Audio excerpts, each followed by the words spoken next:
Hello friends, आप सबका अपने चैनल पर हार्दिक स्वागत है। आज की इस क्लास में हम कक्षा 8 विज्ञान विषय के अध्याय 7 पौधे एवं जंतुओं का संरक्षण के अभ्यास प्रश्नों को सॉल्व करेंगे।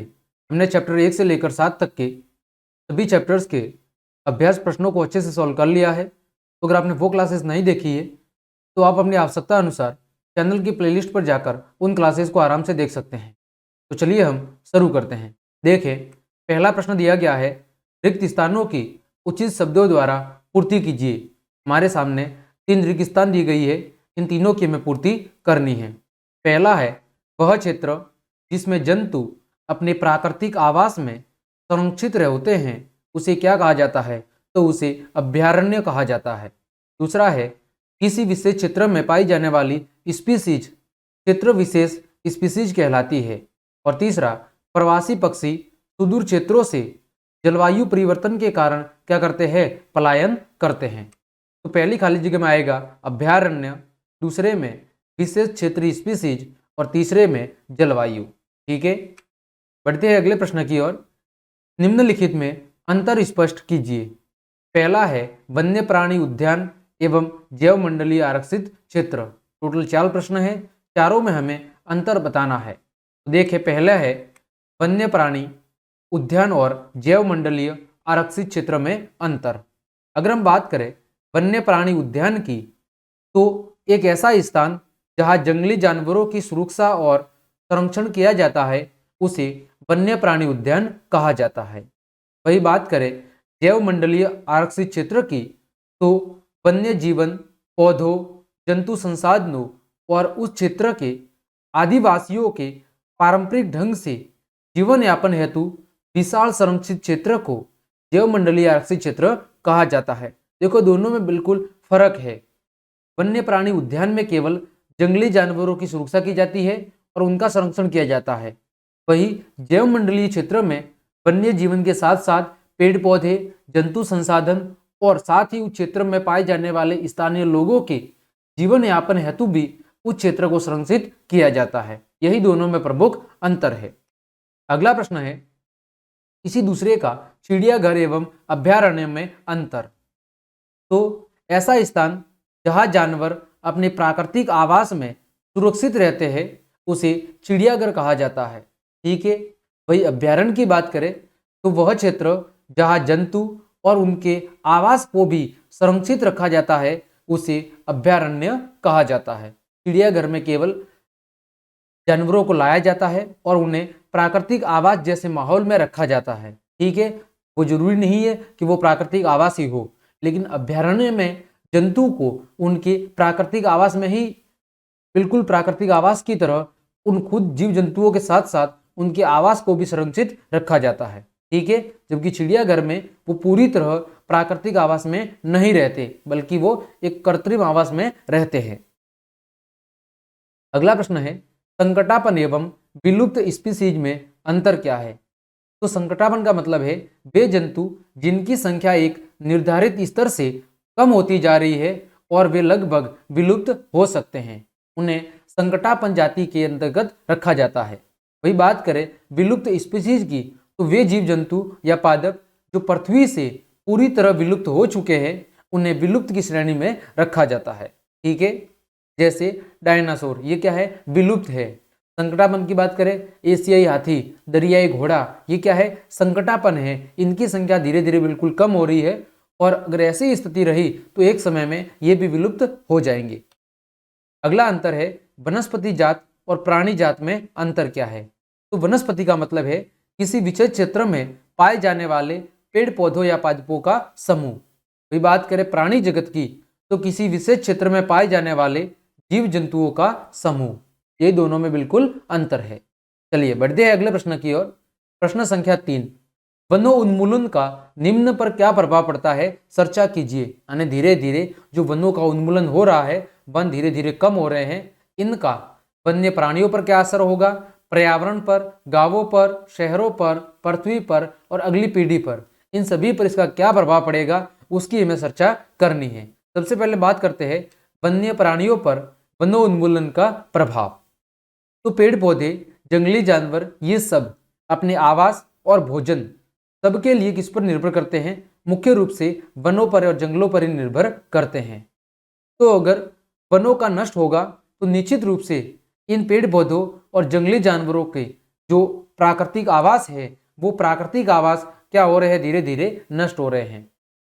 और उनके अगर आवास नष्ट हो जाएंगे तो निश्चित रूप से जो ये जीव जंतु पादप है ये भी धीरे धीरे संकट की स्थिति में आ जाएंगे और एक समय ऐसा आएगा कि ये बिल्कुल इस पृथ्वी से क्या हो जाएंगे? विलुप्त ही हो जाएंगे। दूसरा है पर्यावरण पर वनोन्मूलन का प्रभाव। तो आप सब जानते होंगे कि पेड़ पौधों से हमें क्या प्राप्त होती है? ऑक्सीजन। तो धीरे धीरे जब पेड़ पौधों की संख्या में कमी होगी तो ऑक्सीजन की मात्रा में भी क्या होगी? कमी होगी, जिसके कारण वर्षा और साथ ही भूमि की उर्वरता में भी क्या आएगी? कमी आएगी। और जब धीरे धीरे ऑक्सीजन की मात्रा कमी होगी तो प्रकृति में और कई सारी घटनाएं और प्राकृतिक आपदाओं के आने की संभावना भी क्या हो जाएगी? बढ़ जाएगी। धीरे धीरे हमारा पर्यावरण का जो संतुलन है वो क्या होगा? बिगड़ने शुरू हो जाएगा। अगला प्रश्न है गांवों पर। तो गांव या ग्रामीण क्षेत्र पर आप सब जानते होंगे कि अधिकतर जो गांव में रहने वाले लोग हैं वो कृषि पर निर्भर होते हैं। इस पर? कृषि पर। और कृषि कहीं न कहीं प्रत्यक्ष या परोक्ष रूप से वर्षा पर निर्भर है कि अगर वर्षा अच्छी होगी तो फसल भी अच्छी होगी, अगर वर्षा नहीं होगी तो फसल भी नहीं होगी। और वो कृषि किस पर आधारित है? पेड़ पौधों पर आधारित है। ठीक है, तो अगर वनों का नष्ट होगा, वनों का उन्मूलन होगा तो निश्चित रूप से उनके परिणाम स्वरूप होने वाली जो वर्षा है वो भी बाधित होगी। ठीक है, तो वर्षा बाधित होगी, साथ ही साथ भूमि की गुणवत्ता में भी क्या आएगा? परिवर्तन आएगा। इस तरह ग्रामीण क्षेत्र में रहने वाले जो कृषक है उनकी जो जीवन शैली है वो पूरी तरह बदल जाएगी और उनको अपने जीवन यापन हेतु भी कई सारे कष्टों का सामना करना पड़ेगा। अगला है ग्रामीण क्षेत्र पर वनोन्मूलन का प्रभाव। तो शहरों में जो अधिकतर उद्योग और वाहन, शहरों में आप सब जानते होंगे बहुत बड़े बड़े उद्योग और अधिकतर वाहन चलते हैं और यदि ये अधिकतर मात्रा में उद्योग और वाहन ऐसे ही चलते रहेंगे तो निश्चित रूप से क्या बढ़ेगा? प्रदूषण बढ़ेगा। और प्रदूषण को कम करने का कार्य कौन करता है? पेड़ पौधे करते हैं।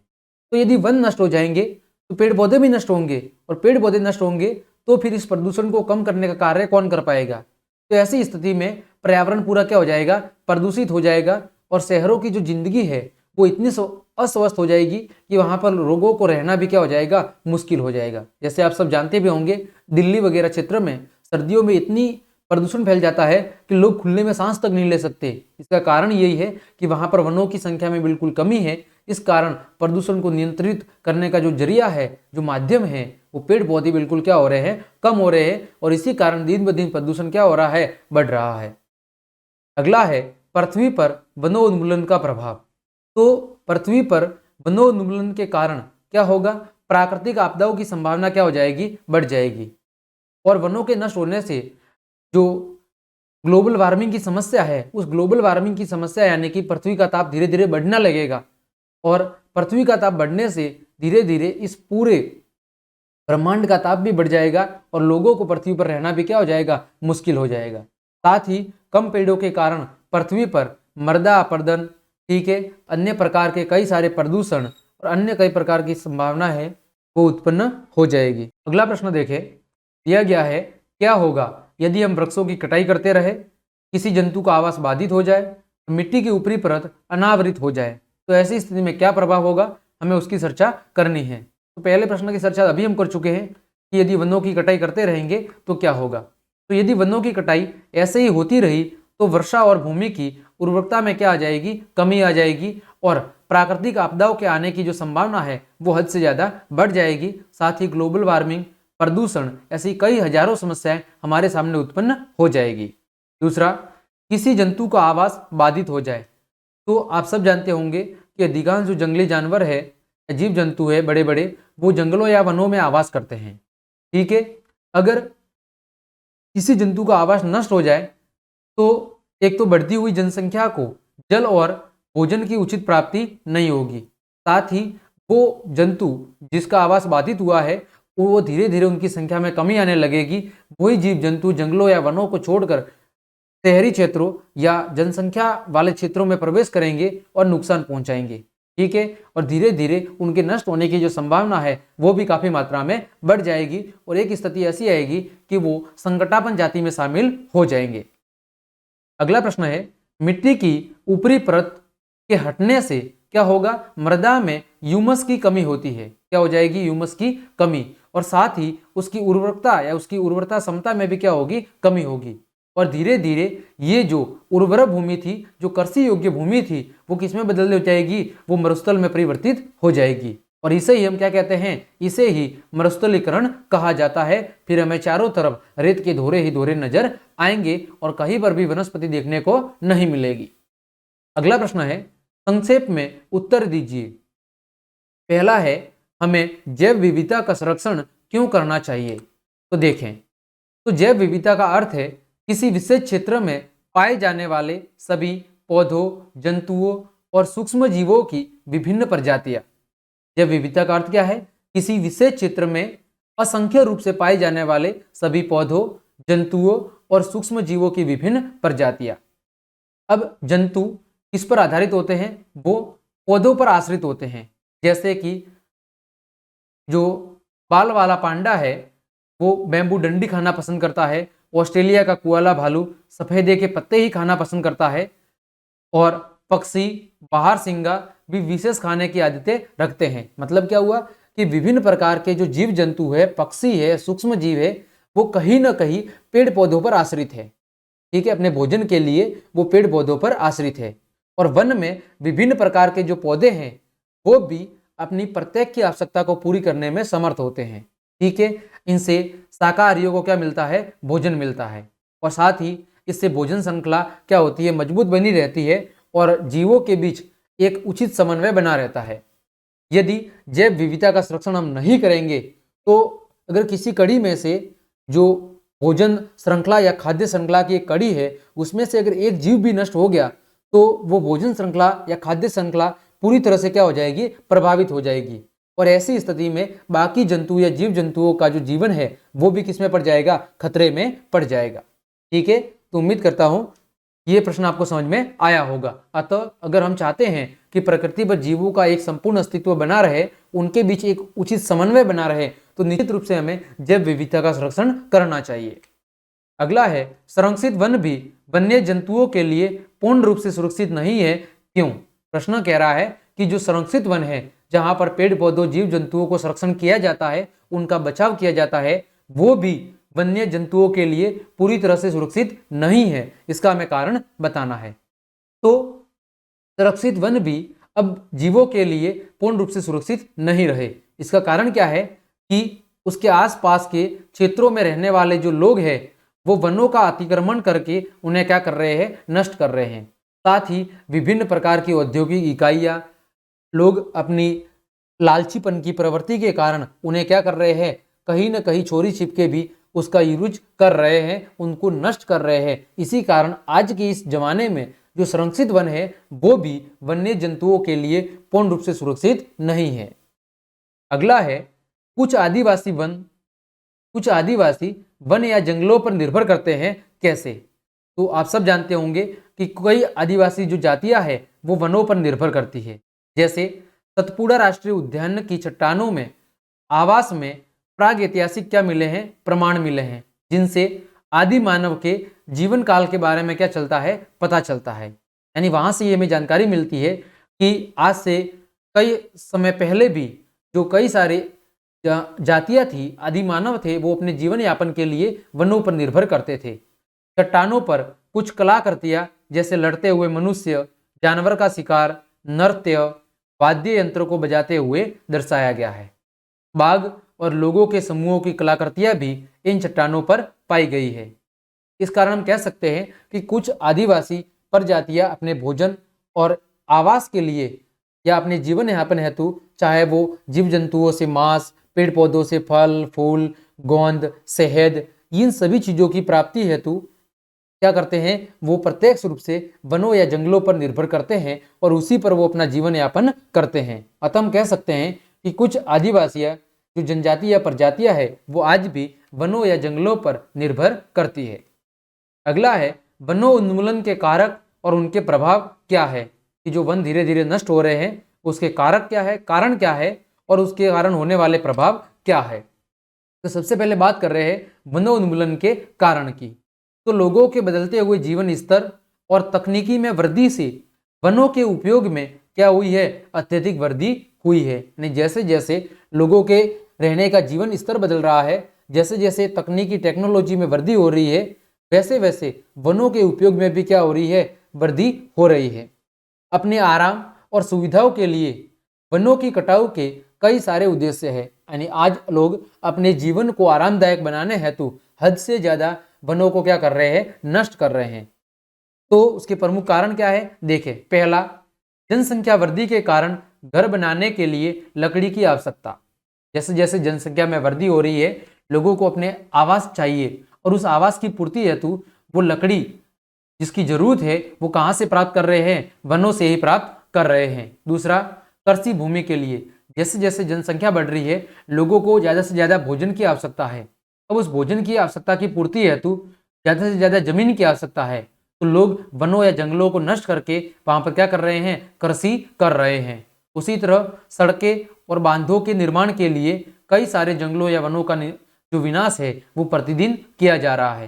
दूसरा, पशुओं के अतिचारण के लिए, के अलावा खानों में वृद्धि के लिए। तो ऐसे बहुत से कारण हैं जिनकी वजह से वनों का दिन ब प्रतिदिन क्या किया जा रहा है, नष्ट किया जा रहा है, उनका उन्मूलन किया जा रहा है। अब बात करें उसके प्रभाव की, तो वनोन्मूलन के कारण क्या प्रभाव होंगे या क्या दुष्प्रभाव होंगे। पहला होगा, ऑक्सीजन और कार्बन डाइऑक्साइड के अनुपात का जो संतुलन है वो बिल्कुल बिगड़ जाएगा, यानी इनमें असंतुलन उत्पन्न हो जाएगा। फिर अत्यधिक बाढ़ें, हद से ज्यादा बाढ़ें आएगी, भूस्खलन की समस्या होगी, जलवायु परिवर्तन होगा, वन में रहने वाले पशु पक्षियों का जो जीवन है वो धीरे धीरे नष्ट होने लग जाएगा और उनका प्रवास होना शुरू हो जाएगा। वो उस स्थान को छोड़कर कई दूसरे स्थानों की ओर प्लान करना शुरू कर देंगे। इसके अलावा स्थलीय जल में भी कमी हो जाएगी। धीरे धीरे दवाइयों या औषधियों वाले जो पौधे हैं वो भी नष्ट होने लगेंगे। भूमि की उर्वरता में कमी होने लगेगी। लकड़ी और रबर उद्योगों में क्या होगी, गिरावट होना शुरू हो जाएगी। ठीक है, तो इस प्रकार ये तो कुछ गिने चुने दुष्प्रभाव है। इसके अलावा भी कई सारे हजारों प्रभाव है जो वन उन्मूलन के कारण उत्पन्न होंगे। जैसे ग्लोबल वार्मिंग, पृथ्वी का ताप बढ़ेगा जिसके कारण कई सारे पर्यावरणीय क्या होंगे, परिवर्तन होंगे और कई हजारों समस्याएं हमारे सामने उत्पन्न हो जाएगी और धीरे धीरे इस पृथ्वी पर लोगों का रहना भी क्या हो जाएगा, दुष्भर हो जाएगा। अगला प्रश्न है, इसी का रेड डाटा पुस्तक क्या है। तो यह पुस्तक संकटापन स्पीशीज के रिकॉर्ड का एक स्रोत है, यानी एक पुस्तक है जिसमें पृथ्वी पर विभिन्न प्रजातियों का उल्लेख किया जाता है जो अभी संकट की स्थिति में है। जैसे पौधे, जंतु और अन्य स्पीशीज के लिए अलग अलग रेड डेटा पुस्तक उपलब्ध है। ठीक है, जिसमें पृथ्वी पर पाई जाने वाली विभिन्न प्रजातियां और उनकी स्थिति के बारे में जिक्र किया जाता है कि कौन कौन सी प्रजातियां संकटापन है, कौन कौन सी विलुप्त है, कौन कौन सी अभी संकट की स्थिति में चल रही है। इन सभी बातों का उसमें जिक्र किया जाता है। अगला है, प्रवास से आप क्या समझते हैं। तो प्रवास का मतलब है कि कुछ जीव जंतुओं की जो जातियां है वो अपने आवास से किसी निश्चित समय में बहुत दूर चली जाती है, उसे क्या कहा जाता है, प्रवास कहा जाता है। प्रवास किसमें पाया जाता है, अधिकांश पक्षियों में पाया जाता है। क्या होता है कि पक्षी जलवायु में परिवर्तन होने के कारण एक स्थान को छोड़कर कुछ समय के लिए दूसरे स्थान पर चले जाते हैं। ठीक है, इसे ही कहते हैं प्रवास। जैसे चपटे सिर वाली बतख, सूर खराब आदि ये प्रवासी पक्षी है। आप सब जब जाना होगा कि जो साइबेरियन क्रेन या सारस होती है वो हर साल लाखों की संख्या में विदेशों से भारत आती है, राजस्थान आती है। ठीक है, तो ये क्या है, ये प्रवास है। अगला है, फैक्ट्रियों एवं आवास की मांग की आपूर्ति हेतु वनों की अनवरत कटाई हो रही है। क्या इन परियोजनाओं के लिए वृक्षों की कटाई न्याय संगत है? इस पर चर्चा कीजिए तथा एक संक्षिप्त रिपोर्ट तैयार कीजिए। प्रश्न कह रहा है कि आजकल फैक्ट्रियों की आवश्यकताओं को पूरी करने और बढ़ती हुई जनसंख्या के लिए आवास की मांग को पूरा करने हेतु वृक्षों की अंधाधुंध कटाई की जा रही है। क्या ये न्याय संगत है, यानी क्या ये उचित है? इस पर चर्चा कीजिए और एक संक्षिप्त रिपोर्ट तैयार कीजिए। तो आप सब जानते होंगे कि आधुनिक समाज में जिस तेजी से जनसंख्या बढ़ रही है उसकी मांग की पूर्ति हेतु आवास और फैक्ट्रियां भी उतनी ही क्या है, आवश्यक है, बिल्कुल जरूरी है। जैसे जैसे जनसंख्या बढ़ रही है वैसे वैसे उन जनसंख्या के अनुसार आवास भी जरूरी है और उनकी आवश्यकता को पूर्ति करने हेतु कल कारखाने और फैक्ट्रियों की भी आवश्यकता है। फैक्ट्रियों में उत्पादन जल्दी से और कैसा होता है, सस्ता होता है और ये लाखों लोगों को क्या देती है, ये लाखों लोगों को रोजगार भी देती है। जबकि जो आवास है वो बुनियादी जरूरतों में से एक है और सभी के लिए आवास बिल्कुल आवश्यक है। तो इन जरूरतों को पूरा करने के लिए खाली जमीन उपलब्ध न होने की स्थिति में जो मानव है वो वनों को साफ करके क्या क्या करता है, भूमि तैयार करता है। और ये ही आज के समय की सबसे बड़ी मांग है। अगर हम समय के हिसाब से देखें तो ये बिल्कुल सही है, लेकिन दूसरी तरफ वनों के साफ होने से वन्य प्राणियों के जो आश्रय स्थल है, उनका जो आवास है वो क्या हो रहा है, छिन रहा है। साथ ही कई सारी आदिवासी जातियां भी धीरे धीरे विलुप्त हो रही है और हद से ज्यादा क्या फैल रहा है, प्रदूषण फैल रहा है। इसके अलावा ग्लोबल वार्मिंग यानी विश्व उष्णता की समस्या हो रही है, जिससे ग्लेशियरों की बर्फ पिघल रही है, पृथ्वी धीरे धीरे जलमग्न हो रही है और दूसरे शब्दों में कहे तो धीरे धीरे रहने लायक जो भूमि है वो लगातार कम होती जा रही है। ठीक है, प्रदूषण बढ़ रहा है, कई सारी प्राकृतिक आपदाओं की आने की संभावना हद से ज्यादा बढ़ गई है। तो हम कह सकते हैं कि इन परियोजनाओं के लिए कोई अन्य विकल्प भी ढूंढे जाने चाहिए, केवल वनों की कटाई नहीं होनी चाहिए। अगर ऐसा ही चलता रहा तो धीरे धीरे इस पृथ्वी से पेड़ पौधे समाप्त हो जाएंगे और एक स्थिति ऐसी आएगी कि ऑक्सीजन की मात्रा बहुत कम हो जाएगी, प्रदूषण हद से ज्यादा बढ़ जाएगा, ग्लोबल वार्मिंग बढ़ जाएगी और हद से ज्यादा प्राकृतिक घटनाओं के होने की संभावना पे क्या हो जाएगी, बढ़ जाएगी। और ऐसी स्थिति में मानव का पृथ्वी पर रहना क्या हो जाएगा, बहुत ही मुश्किल हो जाएगा। अगला प्रश्न है, अपने स्थानीय क्षेत्र में हरियाली बनाए रखने में आप किस प्रकार योगदान दे सकते हैं? अपने द्वारा की जाने वाले क्रियाओं की कुछ सूची तैयार कीजिए। प्रश्न कह रहा है कि अपने आसपास आप हरियाली बनाए रखने हेतु क्या कर सकते हो, अपनी तरफ से एक सूची बनाकर लिखिए। तो हम क्या कर सकते हैं, जागरूकता अभियान चला सकते हैं, लोगों को इसका महत्व समझा सकते हैं कि पेड़ पौधों का महत्व क्या है। फिर वन महोत्सव मनाकर अलग अलग समय पर वन महोत्सव बनाकर हम लोगों को वनों के प्रति, पेड़ पौधों की उपयोगिता के प्रति जागरूक कर सकते हैं। लोगों को नर्सरी में मुफ्त मिलने वाले पौधों के बारे में जानकारी दे सकते हैं। इसके अलावा किसी के जन्म दिवस, शादी आदि पर लोगों को पौधे उपहार देने की सलाह दे सकते हैं। तो इसके अलावा छोटे बच्चों की सहायता से आसपास के क्षेत्रों में हम पौधे लगा सकते हैं। इसके अलावा वन विभाग के कार्यकर्ता को बुलाकर वनों के महत्व के बारे में भी लोगों को जागरूक कर सकते हैं और उन्हें अधिक से अधिक वृक्षारोपण हेतु प्रेरित कर सकते हैं। उसके महत्व को बताकर उन्हें हम और ज्यादा प्रेरित कर सकते हैं। इस प्रकार हम निम्न कुछ कार्यों की मदद से अपने स्थानीय क्षेत्र में हरियाली बनाए रखने में मदद या योगदान कर सकते हैं। अगला प्रश्न है, वनोन्मूलन से वर्षा दर किस प्रकार कम हुई है, समझाइए। ये बोल रहा है कि वनों के नष्ट होने से वर्षा में किस प्रकार कमी हुई है वो हमें समझाना है। तो वनोन्मूलन से कम वृक्षों की वजह से कार्बन डाइऑक्साइड के उपयोग में क्या आई है, कमी आई है।